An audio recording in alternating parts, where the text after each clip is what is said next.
Good morning, ಅಸ್ಸಲಾಂ ವಲೈಕುಂ. ನಾನು ನಿಮ್ಮೆಲ್ಲರಿಗೂ ಸ್ನೇಹಿತ ವಾಸ್ತು ಹರೀಶ್. ಅಕ್ಷತತ್ವ ಇದು ವಿಜ್ಞಾನದ ದಾರಿಯಲ್ಲಿ ಜ್ಞಾನದ ಬೆಳಕು. ನಮ್ಮನ್ನ ಕಾಡ್ತಾ ಇರೋ ಸಮಸ್ಯೆಗಳೇ ಒಂದಾದ್ರೆ ನಾವು ಮಾಡ್ತಾ ಇರೋ ಪರಿಹಾರನೇ ಮತ್ತೊಂದಕ್ಕೆ. ಏನಕ್ಕೆ ಈ ಮಾತು ಹೇಳ್ತಾ ಇದ್ದೀನಿ ಅಂತಂದ್ರೆ, ಕಾಲಜ್ಞಾನಿಯಾದಂತಹ ಸರ್ವಜ್ಞರು, ತ್ರಿಕಾಲಜ್ಞಾನಿಗಳವರು, ಅವರು ಒಂದು ಮಾತು ಹೇಳಿದ್ದಾರೆ. ಬೆಚ್ಚನ ಮನೆ ಇರಲು ವೆಚ್ಚಕ್ಕೆ ಹೊನ್ನಿರಲು ಇಚ್ಛೆಯನ್ನರಿತು ಬಾಳುವ ಸತಿಸುತರಿರಲು ಸ್ವರ್ಗಕ್ಕೆ ಕಿಚ್ಚು ಹಚ್ಚೆಂದ ಸರ್ವಜ್ಞ ಅಂತ. ಆ ಒಂದು ತ್ರಿಪದಿಗಳಲ್ಲಿ ತ್ರಿಕಾಲ ಜ್ಞಾನವನ್ನೇ ಕೊಟ್ಬಿಟ್ಟಿದ್ದಾರೆ ಅವರು. 2016ರಲ್ಲಿ ಆಗಬಹುದಾದಂತಹ, 2016ರ ನಂತರ ಆಗಬಹುದಾದಂತಹ, ಅಥವಾ 21ನೇ ಶತಮಾನದಲ್ಲಿ ಆಗಬಹುದಾದಂತಹ ಹಲವಾರು ಸಮಸ್ಯೆಗಳನ್ನು ಅವ್ರು ಅವತ್ತೇ ಕಂಡಿದ್ರು ಅನ್ನೋದು ಆ ಪದದಲ್ಲಿ ಎದ್ದು ಕಾಣುತ್ತೆ. ಯಾವ ರೀತಿ ಅಂತಂದ್ರೆ, ಇವತ್ತು ಬೆಚ್ಚನ ಮನೆ ಇಲ್ಲ, ವೆಚ್ಚಕ್ಕೆ ಹೊನ್ನಿಲ್ಲ, ಇಚ್ಛೆಯನ್ನು ಅರಿತು ಬಾಳುವ ಸತಿಸುತರಿಲ್ಲ. ಒಂದು ಅರ್ಥದಲ್ಲಿ ಬೆಚ್ಚನೆ ಮನೆ ಇಲ್ಲ, ಬಿಸಿಯಾದ ಮನೆ ಇದೆ.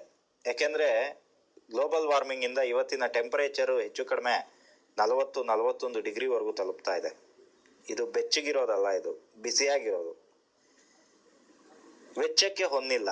ವೆಚ್ಚಕ್ಕೆ ಹೊನ್ನೆ ಹಾಕಿಲ್ಲ, ಗೊತ್ತಿಲ್ಲದೆ ಇರೋ ಆರೋಗ್ಯ ಸಮಸ್ಯೆಗಳು, ಅದಕ್ಕೆ ಟ್ರೀಟ್ಮೆಂಟ್ಗೆ ಅಂತ ಆಗ್ಬೋದು, ಅಥವಾ ಲೈಫ್ ಸ್ಟೈಲ್ ಬೇರೆಯವರು ಮಾಡ್ತಾರೆ ಅಂತ ಆಧುನಿಕತೆಗೆ, ಅಥವಾ ಬೇರೆಯವರು ಮಾಡಿದ್ದನ್ನು ನೋಡಿ ಅನುಸರಿಸಿ ಅನುಕರಣೆಗೋಸ್ಕರ ಖರ್ಚು ಮಾಡುವಂಥದ್ದಾಗ್ಬೋದು.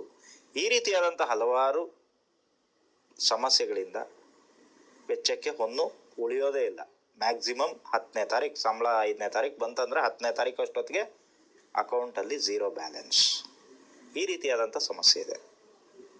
ಇಚ್ಛೆಯನ್ನು ಅರಿತು ಬಾಳುವ ಸತಿಸುತರು. ಸತಿಗೆ ಪತಿ ಮಾಡೋದು ಇಷ್ಟ ಆಗಲ್ಲ, ಪತಿಗೆ ಸತಿ ಮಾಡೋದು ಇಷ್ಟ ಆಗಲ್ಲ. ಈ ಸತಿ ಪತಿ ಇಬ್ಬರಿಗೂ ಸುತ ಮತ್ತೆ ಮಕ್ಕಳು ಏನ್ ಮಾಡ್ತಾರೆ ಅದು ಇಷ್ಟ ಆಗಲ್ಲ. ಒಬ್ಬರಿಗೂ ಮಧ್ಯದಲ್ಲಿ ಹೊಂದಾಣಿಕೆ ಇಲ್ಲ. ಎಲ್ಲಿಂದ ಅರ್ಥಕೊಂತಾರೆ? ಒಬ್ಬರನ್ನೊಬ್ರು ಅರ್ಥ ಮಾಡ್ಕೊಳ್ಳಲ್ಲ. ಆ ಅರ್ಥ ಮಾಡ್ಕೊಳ್ಳೋದಕ್ಕೆ ಕಾರಣನೂ ಈ ಹಿಂದಿನ ದಿನಗಳಲ್ಲಿ ನಾನು ಕೊಟ್ಟಂತಹ ಎಪಿಸೋಡ್ಗಳಲ್ಲಿ ನಾನು ಹೇಳಿದ್ದೆ. ಈ ರೀತಿಯಾದಂಥ ಸಮಸ್ಯೆಗಳಿಗೆ ಮೂಲ ಸಮಸ್ಯೆಯ ಸಂಪೂರ್ಣ ನಿವಾರಣೆ ನಮ್ಮ ಮೂಲ ಉದ್ದೇಶ. ಮೂಗಂದ್ಮೇಲೆ ನೆಗಡಿ ತಪ್ಪಲ್ಲ, ಜೀವನ ಅಂದಮೇಲೆ ಸಮಸ್ಯೆಗಳು ತಪ್ಪಲ್ಲ. ಆದರೆ ಸಮಸ್ಯೆನೇ ಜೀವನವಾಗಿರಬಾರ್ದು. ಸೊ ಆ ಸಮಸ್ಯಾ ರಹಿತವಾದಂತಹ ಜೀವನವನ್ನ ಎಲ್ಲರಿಗೂ ಕೆಲವೊಂದು ಸುಲಭವಾದ ರೀತಿಯ ಪರಿಹಾರಗಳಿಂದ ನಿವಾರಣೆ ಮಾಡ್ಕೊಳ್ಳೋದಕ್ಕೆ ಸಹಾಯ ಆಗಲಿ ಅನ್ನುವಂಥದ್ದು ಈ ಅಕ್ಷತತ್ವದ ಮೂಲ ಉದ್ದೇಶ.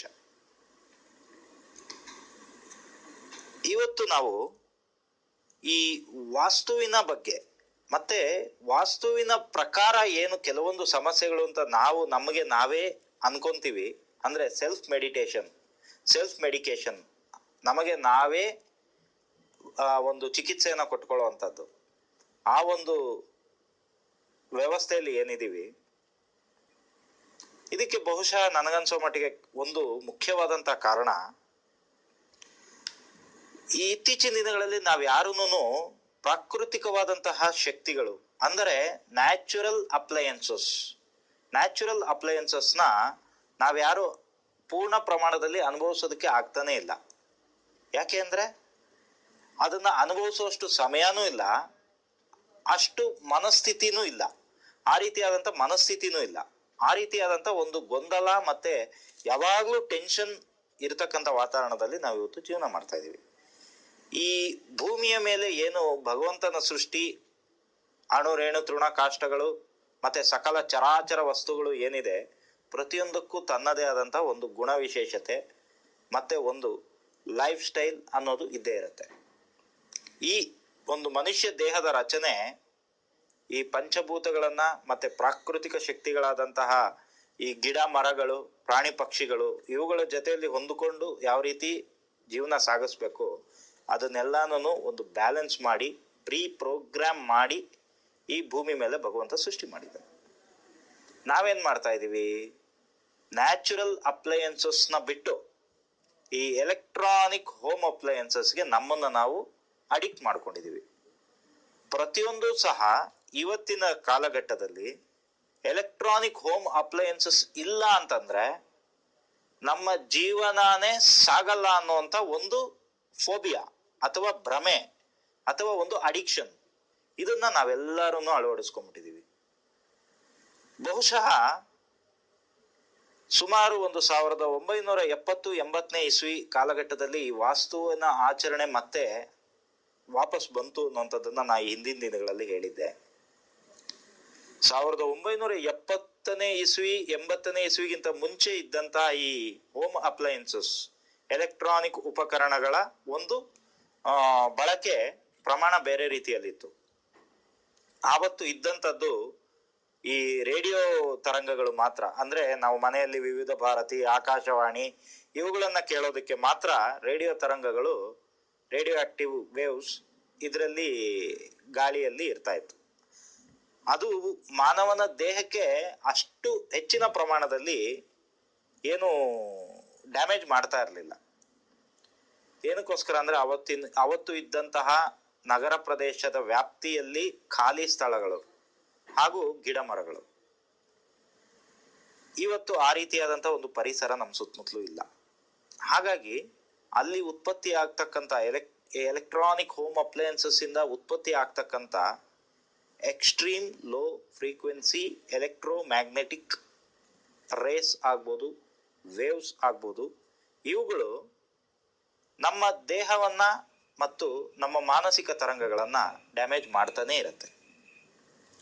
ಉದಾಹರಣೆಗೆ ಹೇಳ್ಬೇಕಂತಂದ್ರೆ, ಯಾವುದು ಈ ಹೋಮ್ ಅಪ್ಲಯನ್ಸಸ್? ಬೆಳಿಗ್ಗೆ ನಾವು ಎದ್ದಿದ ತಕ್ಷಣ ಹೋಗಿ ಕುತ್ಕೊಳ್ತಕ್ಕಂಥ ವೆಸ್ಟರ್ನ್ ಟಾಯ್ಲೆಟ್ ಇಂದ ಹಿಡಿದು ರಾತ್ರಿ ಮಲಗಬೇಕಾದ್ರೆ ಹಾಕೊಳ್ತಕ್ಕಂಥ ಮಸ್ಕೆಟೋ ಲಿಕ್ವಿಡ್ ಕಾಯಿಲ್ ವರೆಗೂ ಪ್ರತಿಯೊಂದು ಸಹ ಎಲೆಕ್ಟ್ರಾನಿಕ್ ಡಿವೈಸಸ್ ಆಗಿರುತ್ತೆ. ವೆಸ್ಟರ್ನ್ ಟಾಯ್ಲೆಟ್ ಒಂದು ಬಿಟ್ಟು ಈ ಕೆಲವೊಂದು ಎಲೆಕ್ಟ್ರಾನಿಕ್ ಡಿವೈಸಸ್ ನ ಒಂದು ಒಂದು ಬಳಕೆಯಿಂದ ನಮ್ಮ ದೇಹದ ಟೆಂಪರೇಚರ್ ವ್ಯತ್ಯಾಸ ಆಗ್ತಾನೆ ಇರುತ್ತೆ. ಉದಾಹರಣೆಗೆ ಹೇಳ್ಬೇಕಂತಂದ್ರೆ, ಬೆಳಗ್ಗೆ ಎದ್ದಿದ ತಕ್ಷಣ ನಾವು ಟಾಯ್ಲೆಟ್ಗೆ ಹೋಗ್ತೀವಿ, ಬಾತ್ರೂಮ್ ಅಲ್ಲಿ ಸ್ನಾನ ಮಾಡೋದಕ್ಕೆ ಗೀಸರ್ ಆನ್ ಮಾಡ್ಕೊಂತೀವಿ. ಬಹುಶಃ ಗೀಸರ್ನ ಒಂದು ನೀರಿನ ತಾಪಮಾನ ಮನುಷ್ಯನ ದೇಹಕ್ಕೆ, ಅಂದ್ರೆ ನಮ್ಮ ದೇಹಕ್ಕೆ 32ರಿಂದ 40 ಡಿಗ್ರಿ ಒಳಗಡೆ ಸೆಲ್ಸಿಯಸ್ನ ಒಳಗಡೆ ಆ ನೀರಿನ ಒಂದು ಟೆಂಪರೇಚರ್ ಇರಬೇಕು, ಅದರ ಶಾಖ ಉಷ್ಣತೆ. ಬಾಯ್ಲರ್ ನಲ್ಲಿ ನಾವು ಮಾಡ್ಕೊಂಡಾಗ ಅದು 80ರಿಂದ 90 ಅಥವಾ 100ವರೆಗೂ ಇರುತ್ತೆ, ಡಿಗ್ರಿಗಳವರೆಗೂ ಇರುತ್ತೆ. ಅದನ್ನ ಮತ್ತೆ ಸರ್ ಮಾಡ್ಕೊಳ್ಳೋದಕ್ಕೆ ನಾವು ತಣ್ಣೀರು ಹಾಕೊಂತೀವಿ, ಅದು ಬೇರೆ ವಿಚಾರ. ಹಿಂದಿನ ಕಾಲದಲ್ಲಿ ಸೌದೆ ಒಲೆ ಅಂತ ಇರ್ತಾ ಇತ್ತು, ಸೌದೆ ಹಂಡೆ. ಆ ಹಂಡೆಯಲ್ಲಿ ನೀರ್ ಕಾಯಿಸಿ, ಕಂಚಿನ ಒಂದು ಹಂಡೆಯಲ್ಲಿ ನೀರ್ ಕಾಯಿಸಿ ಪ್ರಕೃತಿ ದತ್ತವಾಗಿ ನಮಗ್ ಸಿಗ್ತಾ ಇದ್ದಂತ ಸೌದೆಗಳನ್ನು ಉಪಯೋಗಿಸಿ ಬಿಸಿ ಮಾಡಿ, ಆ ಕಂಚಿನ ಅಂಶಗಳು ಅಂದ್ರೆ ಖನಿಜಾಂಶ ಅದ್ರೊಳಗಡೆ ಸೇರಿ ನಮ್ಮ ದೇಹಕ್ಕೆ ನಾವು ತಲೆ ಸ್ನಾನ ಆಗ್ಬೋದು ಅಥವಾ ಬಾಡಿ ಸ್ನಾನ ಆಗ್ಬೋದು ಮಾಡ್ತಾ ಇದ್ದಾಗ ನಮ್ಮ ಆರಾನೂ ಕ್ಲೀನ್ ಆಗ್ತಿತ್ತು. ನಮ್ಮ ಸ್ಕಿನ್ಗೆ ಬೇಕಾದಂತಹ ಒಂದು ವಿಟಮಿನ್ಗಳು ಮತ್ತೆ ಕೆಲವೊಂದು ಏನು ನೈಸರ್ಗಿಕವಾಗಿ ಬೇಕು ಅದು ನಮಗೆ ಹಾಗೆ ಸಿಗ್ತಾ ಇತ್ತು. ಸೊ ಇವುಗಳಿಂದ ನಮಗೆ ಯಾವ ರೀತಿ ಪ್ರಯೋಜನಗಳನ್ನ ಪಡ್ಕೊಬಹುದು, ಇದನ್ನ ನಾನು ಚಿಕ್ಕ ಪುಟ್ಟ ಒಂದು ಪರಿಹಾರಗಳ ಮುಖಾಂತರ ನಿಮಗೆ ಹೇಳ್ತಾ ಹೋಗ್ತೀನಿ. ತಪ್ಪದೇ ನೋಡ್ತಾ ಇರಿ ಅಕ್ಷತತ್ವ. ನಮಸ್ಕಾರ.